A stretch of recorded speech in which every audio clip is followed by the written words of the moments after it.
A president in the White House leans back and asks a question no one in the room can truly answer. Where's my Roy Cohn? The year is 2018. Roy Cohn has been dead for more than 3 decades. Yet in the middle of a modern scandal, with investigations circling his administration, Donald Trump reaches for the name of a lawyer from another era, a fixer born in the ashes of McCarthyism, forged in New York's post-war boom. Why is that? What did Roy Cohn teach Donald Trump that stayed powerful enough to haunt the Oval Office? To answer that, we have to go back. Before Trump Tower, before reality television, before the word Trump became a brand. Back to the moment when a young developer from Queens walks into a midtown nightclub and meets a man who has already seen how American power really works. This is the story of that apprenticeship. The deals, the lawsuits, the habits of mind. It's a story about what the so-called golden age of late 20th century America looked like from the back rooms, where the price of winning was rarely paid in public. Keep one question in your pocket as we go. If this is how success was taught, what did it teach the country in return? If you like long-form history that lives in the facts, not the slogans, you might want to stay to the end. The receipts in this one are old, but the patterns are not. Roy Cohn entered the American story long before Donald Trump. He was born in New York in 1927. The only child of a powerful judge. A prodigy at Columbia, he became a federal prosecutor in his early 20s and helped win the espionage conviction of Julius and Ethel Rosenberg at the height of Cold War fear. From there, he vaulted into the national glare as chief counsel to Senator Joseph McCarthy during the anti-communist hearings of the early 1950s. Televised in black and white, beamed into living rooms, teaching a generation that accusation itself could be a weapon. Cohn's style was already visible, relentless, theatrical, uninterested in the line between argument and intimidation. When the Senate finally censured McCarthy and the tide turned, Cohn walked away before he could be pushed, resigned, and came home to New York. He would not stay out of the spotlight for long. Back in New York, he reinvented himself as something new. Not a public crusader, but a private operator. His client list became a cross-section of American power. Mob bosses and union leaders, corporate executives and Catholic cardinals, owners of nightclubs and owners of newspapers. If you needed zoning approvals, labor peace, a tax deal, or a problem to disappear, you might find your way to the townhouse on East 68th Street and sit under Roy's gaze. You did not come for comfort. You came for results. The method was simple to describe and hard to resist. Deliberate attack. Deny. Counterattack. Never apologize. And above all, project strength, even when the ground under you is cracking. That was the man Donald Trump met in 1973. At the time, Trump was not yet the avatar of Manhattan luxury. He was the 30-something heir to a family real estate business in Brooklyn and Queens, operating apartment complexes built with government subsidies. The trouble arrived in the form of a lawsuit. In October 1973, the U.S. Department of Justice filed a civil rights case accusing Trump management of discriminating against black renters, alleging that building superintendents marked applications with codes, steered applicants away, and falsely claimed apartments were unavailable. For a company that depended on federal programs, this was more than bad press. It was a threat to the business itself. Donald and his father, Fred Trump, were already members of a private midtown club called Le Club. One night, as the story goes, they spotted Cohn holding court at the bar and walked over with the complaint in hand. What should we do? According to Trump's own later account, and multiple reporters who reconstructed the meeting, Cohn's answer was immediate. Don't settle. Sue them. File a $500 million countersuit against the Justice Department for defamation. Turn defense into offense. The Trumps followed his advice. They launched a counterattack. denouncing the government's case as Gestapo tactics. The litigation dragged on until 1975, when both sides agreed to a consent decree. Trump management did not admit guilt, but it accepted a court order requiring it to advertise vacancies in minority newspapers, submit to monitoring, and change its rental practices. On paper, it was a compromise. In the story Trump learned to tell, it was a victory. And in that gap, the space between the legal reality and the public narrative, you can see the first lesson of Roy Cohn's school. The outcome matters less than the appearance of never having been beaten. Cohn's mentorship wasn't formal. There was no contract, no syllabus. What Trump absorbed came from watching how Roy handled conflict. Rule 1, never admit anything. Even when confronted with documents, testimony, or photographs, Cohn's instinct was to deny and then accuse the accuser. Rule 2, litigation is theater. Lawsuits are not only about the courtroom, they're about headlines, pressure, and delay. Rule 3, loyalty should flow one way, toward you. Institutions are tools, not homes.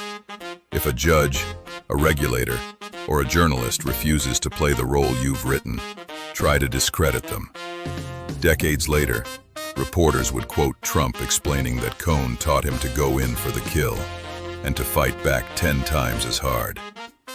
In his own book, The Art of the Deal, Trump described Cohn as a tough lawyer who sometimes crossed a line but always fought like a tiger for him.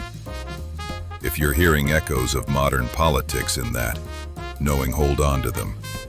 We're still in the apprenticeship phase. Before Cohn, Trump was a local landlord's son. After Cohn, he began to think bigger, about Manhattan, about the skyline, about the idea of winning as a public performance. That next step required a stage, and Cohn knew exactly where to find one. The stage was a decaying hotel on 42nd Street, the old Commodore, wedged beside Grand Central Terminal. By the mid-1970s, it was a symbol of New York's troubles. The city teetered near bankruptcy, Times Square was sliding into decline, and the Commodore was bleeding money. It might easily have been demolished. Trump had a different idea. Turn the wreck into a gleaming, glass-sheathed Grand Hyatt. Proof that New York could be reborn in steel and mirror. The problem was how to pay for it. This is where Cohn's network mattered more than his courtroom skills. With Cohn's help, Trump secured a deal that would transform both the building and his own fortunes. A 40-year property tax abatement from New York City and New York State, reportedly worth hundreds of millions of dollars over its life. It was, at the time, one of the largest corporate tax breaks in city history. In return, Trump and his partner, the Hyatt chain, promised investment, jobs, and a revitalized gateway to Midtown. The agreement became a template for later deals in the city. Public incentives up front, private profit later, and the political claim that such arrangements were the price of urban revival. Construction brought another piece of Cohn's world into Trump's orbit. New York's high-rise boom was dominated by concrete companies controlled by the Genovese and Gambino crime families. Cohn represented some of their leaders. One such firm, S&A Concrete, won contracts on Trump Tower and other projects, linking Trump's rising skyline to a supply chain already under federal scrutiny. There is no evidence that Trump directed mob activity. The point is simpler and more revealing. In the New York of that era, the road to becoming the face of a golden new city ran straight through the networks Cohn navigated so easily, where politics, money, organized crime, and celebrity blurred at the edges. The Grand Hyatt opened in 1980, glittering over 42nd Street. Newspapers hailed it as a symbol of comeback. For Trump, it proved that boldness, risk, and the right fixer could turn public desperation into private opportunity. But power in New York is not only about buildings, it's also about who tells your story. Cohn's townhouse became a salon where judges, Politicians, fashion designers, mob capos, and gossip columnists shared the same drinks. He introduced Trump to editors and reporters who could turn a real estate closing into a tabloid epic. Trump learned to feed them. He cultivated journalists with tips, flattery, and sometimes outright inventions, posing as his own spokesman on the phone, seeding stories about his business deals and love life. The aim was not merely publicity, it was the construction of an aura. You didn't have to like him, you just had to keep reading about him. Cohn was the model. He understood that in a media-saturated city, the loudest version of an event often became the true one in people's minds. If you stayed on the front page, you defined the terms of the conversation. For a country entering the 1980s, Reagan on the rise, Wall Street roaring back, that approach fit the mood. America wanted comebacks, gloss, and simple stories of winners and losers. New York, once written off as ungovernable, was being rebranded as the capital of that optimism. Trump, tutored by Cohn, was positioning himself as one of its emblems. But every method carries its own bill. By the mid-1980s, Roy Cohn's luck was running out. He had been indicted before and escaped, but the list of grievances was growing. Accusations of misappropriating client funds, pressuring a dying man to change his will in Cohn's favor, failing to pay taxes. In 1986, after a long investigation, a New York court finally disbarred him for what it called dishonesty, fraud, deceit, and misrepresentation. At the same time, Cohn was fighting a disease he refused to name. He had AIDS, but for years he publicly insisted he was suffering from liver cancer. In a world where the epidemic was still heavily stigmatized, he clung to denial as fiercely as he had in court. The apprentice watched what happened when the master's power evaporated. According to associates interviewed later, Trump began to distance himself. He hired other lawyers. He told people that Cohn, without his law license, was no longer useful. In one account, he is quoted as saying, "He's been disbarred. He's not a good lawyer anymore." Cohn reportedly felt betrayed. For a man who had preached one-way loyalty, discovering that his star client could walk away must have carried its own irony. He died in August 1986, at 59. If this were a simple morality tale, the story would end here, with the fixer disgraced and the apprentice chastened. But history is rarely that tidy. Because the rules Cohn talked did not die with him. They migrated. They moved into Trump's boardroom. They moved into his negotiations with banks and partners. Eventually, they moved into his political life. And decades later, they would reappear in a single, frustrated sentence. Fast forward to the late 2010s. Donald Trump is now president. His administration is under investigation over Russian election interference. His Attorney General, Jeff Sessions, has recused himself from overseeing the case, following Justice Department ethics rules. In private, according to multiple accounts later reported by journalists and former officials, Trump fumes. He wants protection, not distance. At one point, he explodes with that line, "Where's my Roy Cohn?" It is a revealing choice of ghost. He is not asking for a brilliant constitutional lawyer or a judge or a shrewd policy advisor.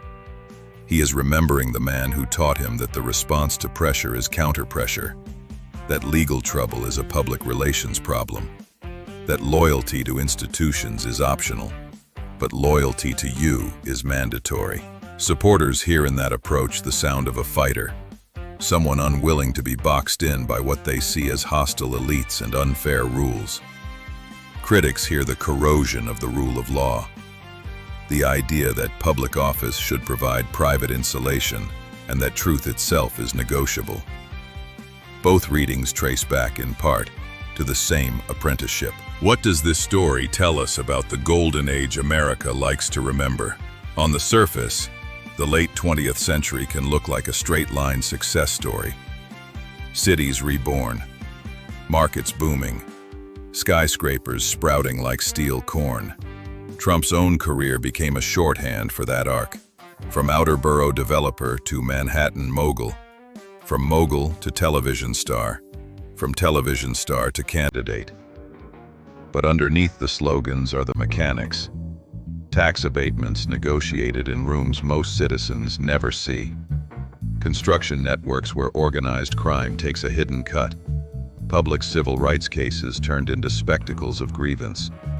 Media narratives curated by people who understand that attention, even scandalous attention, is a kind of currency. Roy Cohn did not invent those mechanics. He simply mastered them early and taught them well.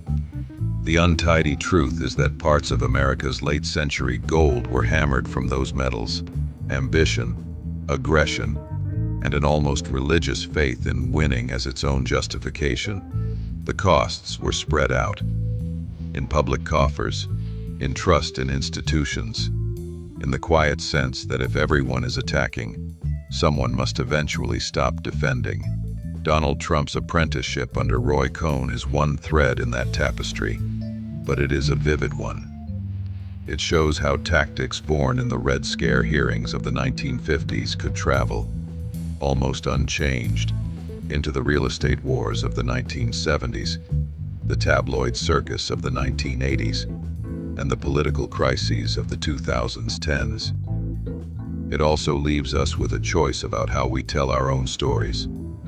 We can repeat the simple version: genius developer, tough lawyer, city reborn. That version is tidy. It flatters our appetite for strong men and decisive deals. Or we can keep the complications. The discrimination suit that launched a partnership, the tax-subsidized hotel that midwifed a fortune, the mob-touched concrete that held up a tower, the disbarment that revealed the rot, the presidential outburst that summoned a dead fixer's name. One version feels more like a legend. The other feels more like history. You don't have to pick a hero or a villain here if you don't want to. You just have to decide whether you prefer comfort or clarity. If this kind of long-form excavation speaks to you, if you want to hear how other American myths were built and who paid the invoice, this is the part where every creator on this platform begs you to like, subscribe, and share. I'll put it more plainly. Good history is slow. Algorithms are fast. If you want more stories with receipts instead of slogans, you know what to do.